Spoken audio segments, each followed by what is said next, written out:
ইরানের সর্বোচ্চ নেতা আয়াতুল্লাহ আল খামেনি প্রসঙ্গে যুক্তরাষ্ট্রের প্রেসিডেন্ট ডোনাল্ড ট্রাম্প বলেছেন, আমি তাকে এক ভয়াবহ ও লাঞ্ছনাজনক মৃত্যুর হাত থেকে রক্ষা করেছি। নিজের সামাজিক যোগাযোগ মাধ্যম ট্রুথ সোশ্যালে এ কথা লিখেছেন ট্রাম্প। তিনি লিখেছেন, আমি জানতাম তিনি কোথায় আশ্রয় নিয়েছেন এবং আমি ইসরায়েল কিংবা বিশ্বের সবচেয়ে শক্তিশালী যুক্তরাষ্ট্রের সশস্ত্র বাহিনীকে তার জীবন শেষ করতে দেইনি। এএফপি ও বাসসও এ তথ্য দিয়েছে। ট্রাম্প জানান, বিগত কয়েকদিন ধরে তিনি ইরানের উপর থেকে নিষেধাজ্ঞা প্রত্যাহারের সম্ভাবনা নিয়ে কাজ করছিলেন, যা তেহরানের দীর্ঘদিনের একটি প্রধান দাবি। তবে হতাশা প্রকাশ করে ট্রাম্প বলেন, কিন্তু না, আমি পেলাম শুধু রাগ, ঘৃণা আর বিদ্বেষপূর্ণ বার্তা।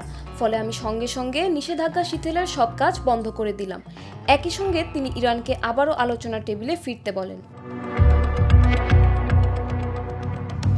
এদিকে হোয়াইট হাউসে সাংবাদিকদের ট্রাম্প বলেন, যদি সাম্প্রতিক হামলা ইরানের পারমাণবিক কার্যক্রম বন্ধে ব্যর্থ হয় তবে অবশ্যই নিঃসন্দেহে নতুন করে হামলা চালানো হবে।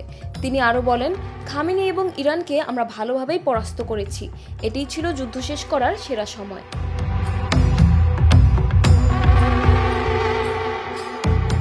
গত বৃহস্পতিবার প্রথমবারের মতো টেলিভিশনে ভাষণ দেন খামেনি। তিনি বলেন, ইরান ইসরায়েলের বিরুদ্ধে জয় অর্জন করেছে, কখনো যুক্তরাষ্ট্রের চাপে নতি স্বীকার করবে না। তিনি আরও বলেন, যুক্তরাষ্ট্রের প্রেসিডেন্ট অস্বাভাবিকভাবে ঘটনাগুলোকে অতিরঞ্জিত করেছেন।